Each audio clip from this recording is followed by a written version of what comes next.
My name is Steve Greenfield from Automotive Ventures, and I've got about 18 minutes with you to talk about the state of the auto industry. So I've got too much content to go over, but I'm going to glance across the top of a bunch of content that hopefully is relevant for you and that you enjoy today. If you're interested, happy to get you a copy of the presentation.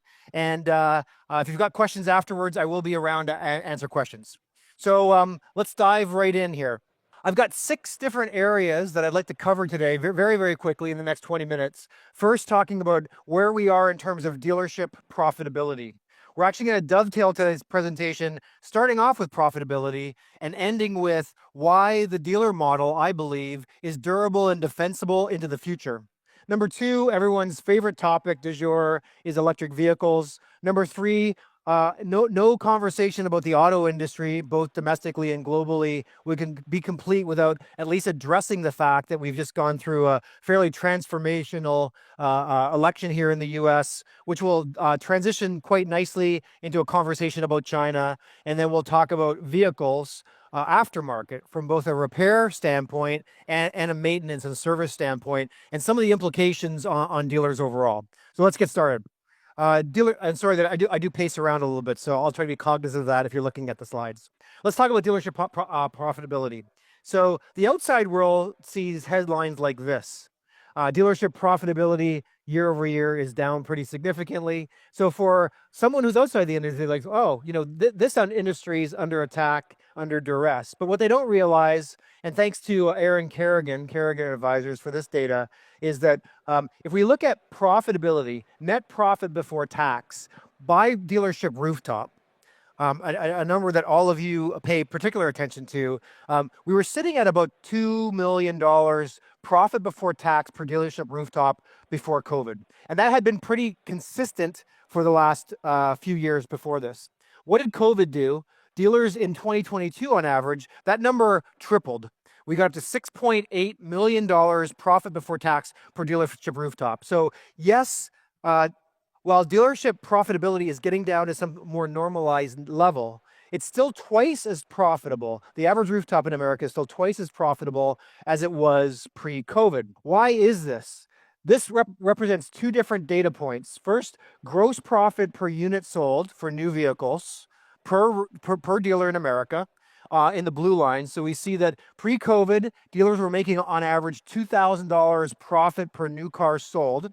And that number tripled in 2022, no coincidence, when we see a tripling of overall profitability to 6,000. So this is drifting back down, but you see the numbers that we experienced last year are still significantly higher than they were pre-COVID.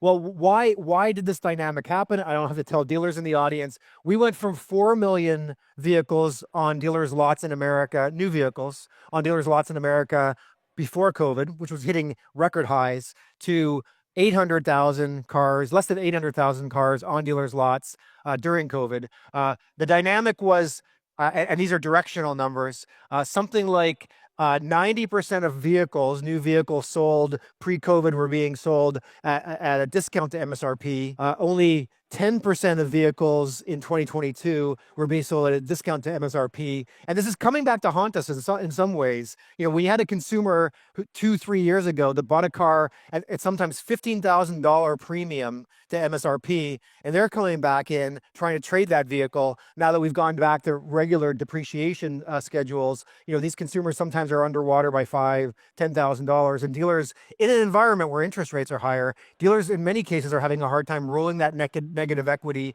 into the new vehicle purchase. I'll thank Glenn Mercer for this slide, and it is a bit of an eye chart, but there's one metric in particular I'll draw your attention to. This is perhaps my most important slide, and again, thanks to Glenn Mercer.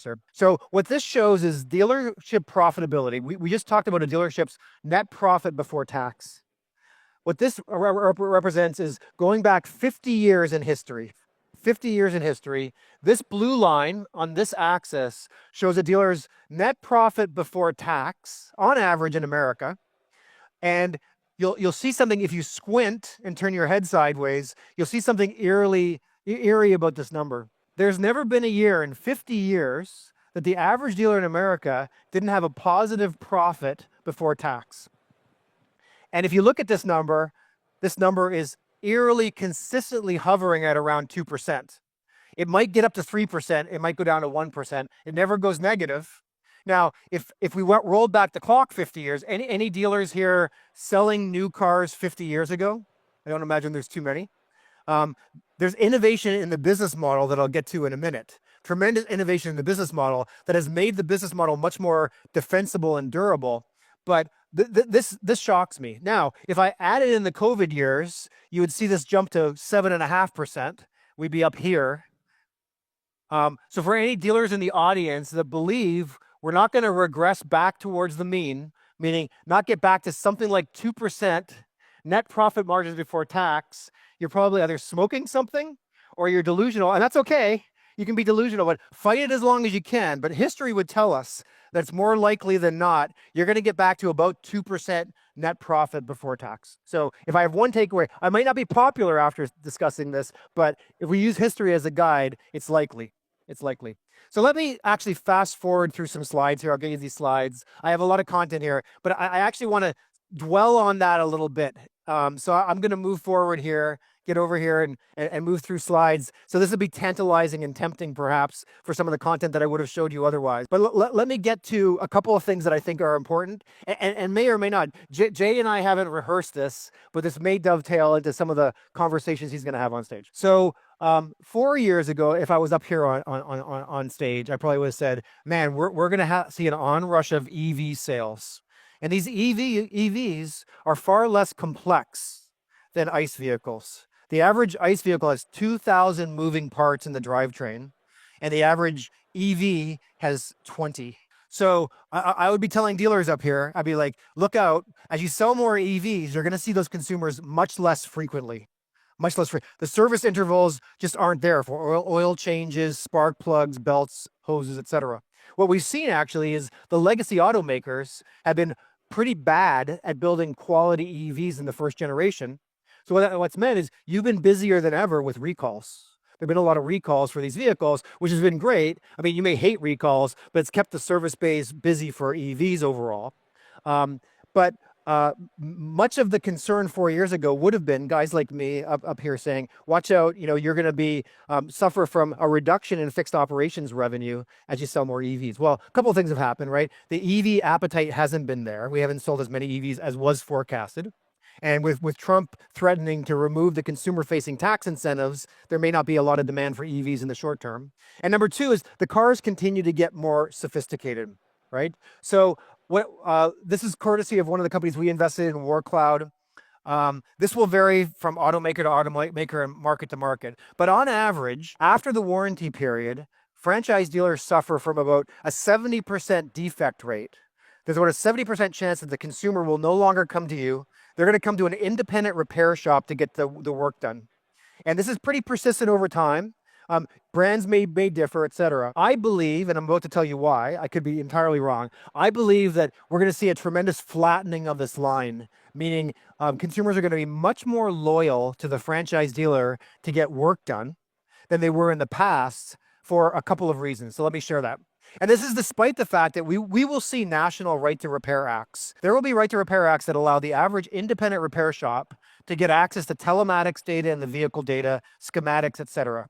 Get all the codes, etc. But I believe that despite national right to repair acts, the franchise dealers are going to be busier than ever in fixed ops, which is good because more than half of a dealer's profitability, according to NADA numbers, is delivered through fixed operations. And why is that? I will say, let me go back to this slide. So two things are happening. The cars are getting more complex, meaning the technician skill needed is going to become much more sophisticated.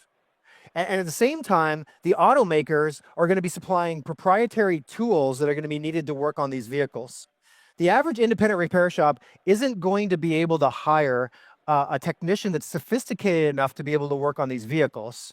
At the same time, they're going to need a tool set. When I grew up, you used to have a flat-headed screwdriver and you could go in and adjust a carburetor. Showing my age maybe. Now you need sophisticated tools that are specific, not only to the OEM, sometimes that make and model, and the technician skill is going to continue to get higher, which means probably the hourly rate that you're able to bill is going to be higher, but it's going to be very, very hard with these new technology products on wheels to go into the average independent repair shop on the corner and get work done. They're probably going to say, sorry, we can't do that work. You need to go back to your franchise dealer. So despite the fact that we're going to see a national movement towards right to repair acts, there's no doubt about that. I actually believe that the loyalty to franchise dealers after the warranty period is going to flatten out, and you're going to be busier than ever with vehicles, even if we have more EVs that have longer service intervals. Okay, so let me get to my last thing here before we get Jay up here, and let me talk about the dealer model. I've been around for 25 years. I've never worked in a dealer, and I will apologize in advance if I offend any dealers. But I liken operating a franchise dealer now, as opposed to 50 years ago. Same profit margins here 50 years later, to squeezing a water-filled balloon. So if you've ever done this with your kids, you push on one side and out pops the balloon over here, etc. You can also liken this to operating an 8-cylinder engine. So whereas 50 years ago, I would hasten to guess that a dealership in America was mostly focused on this department. Which new cars can I get from my manufacturer? How much profit can I make on a new car? And in fact, used cars may have been an annoyance. I don't want to take trades. Leave that to the independent dealers. What we've seen is a tremendous amount of business model innovation. You're a dealer. You're a young guy. You don't know any of this. You walk into when did you start? 5 years. Okay. So a 5-year veteran of the industry walks in and he says, this is normal. A dealership that looks like it's configured like this. 50 years ago, this wasn't the case. And the beautiful thing, the elegant thing, and the defensible thing about the franchise dealer model is that in any given year, the complexity of the business is that you're running all these interconnected departments. You've got separate P&Ls, profit and loss centers for each of these departments.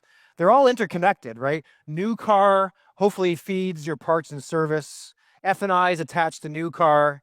The new cars, if they come back as used cars and as another profit center. But the good thing is, in any given year, we suffer through COVID. You can't get access to new cars.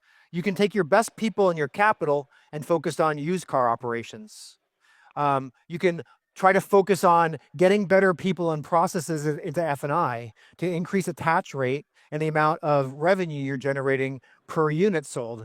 You can put your best people on parts and service. And I said earlier, more than 50% of the average dealer in America's profit every month is generated through fixed operations, parts and service. Vitally important that when you sell a car, you're able to retain those customers and keep them coming back in parts and service. And I said, my belief is with the complexity of vehicles, long-term, F&I is going to be very healthy, despite the fact that you hear a lot of people crying out that they're going to be under attack because EVs have longer service intervals. And then selling accessories, and a third of dealers in America have collision shops as well, that if they're managed well can be high profit. And what we didn't get into today is the complexity of these cars means that the actual cost to repair is going to continue to increase, which should manifest in higher insurance costs for consumers overall.